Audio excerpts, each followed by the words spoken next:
Why did I do that? Hey Sloabies, welcome to another DIY, and what I just did there was me trying to speak out against bullying. And I am going to nominate two people for this. I'm nominating LaBelle Mel and Bubs Beauty for the Bumble Breaks the Silence Challenge. If you two ladies decide to not participate, then you can go ahead and donate to Strict But Not Narrow. Now, being a best friend isn't just about hanging out together. It's about protecting each other and speaking up for each other, especially if your friend is being bullied. I think it's so important that you should find help or speak up for your friend, whether it's in person or online. If we just let it continue, we are doing nothing more but letting that hate circulate through our world. So with this campaign, what Bumble is doing is challenging a bunch of people to be a part of the Bumble Breaks the Silence campaign. And if they decide to not be a part of the challenge, then they would have to donate to the charity. So I really wanted to share that with you guys. Be sure to check the link down below with all the extra information.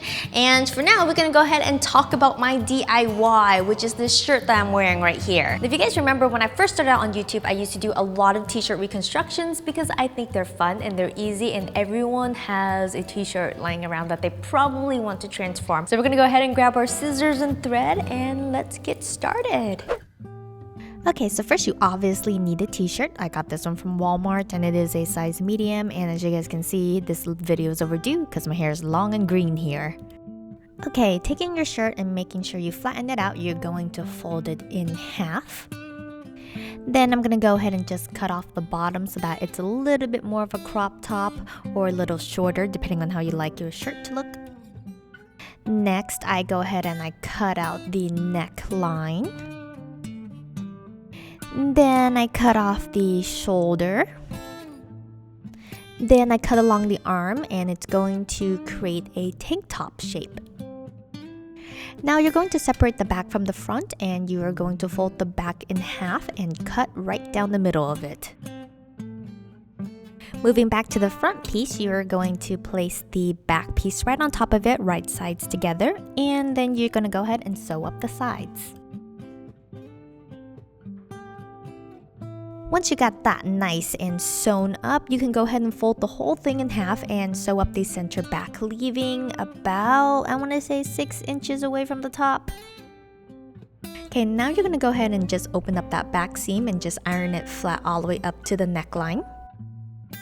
Go ahead and flip that inside out, and then you're gonna sew along the edges, creating a rectangular-like U. Going back to the bottom piece that you had cut out earlier, you're going to cut out 2 strips from the t-shirt, and each one of these strips are going to be 2.5 inches wide, and the length is going to be the length of the bottom of your tank. Go ahead and place the 2 strips right sides together and sew up the sides. So next, with the seam facing towards you, go ahead and fold that in half all the way around the strip. With the tank top facing you, you're going to put the band around the bottom, pin it all the way around, and sew it all the way around. Now take the band and fold it downwards, and you can go ahead and iron that flat. Up next, moving on to the shoulders, go ahead and sew that straight across.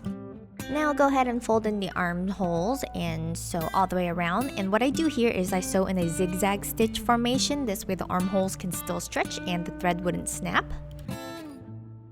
For the neckline, I also do the same thing. I just fold inwards and I sew all the way around in a zigzag formation as well. And lastly, I add in a hook and eye, and this way when I take the shirt on and off, I don't have to stretch out the neckline too much. And ta-da! Here is the new tank.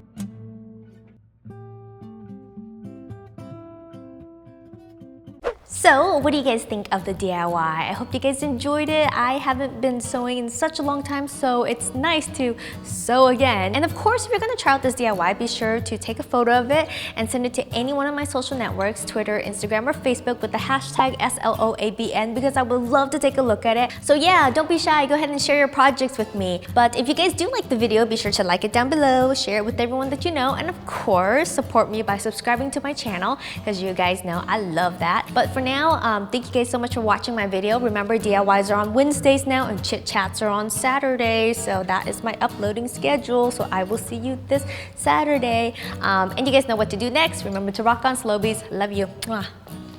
Today I'm going to show you guys how I made these prepped meals. I will try to do it every other week, no promises, or at least once a month. But the thing with prepped meals is that every time I see them, sometimes they just look gross and sad to me. I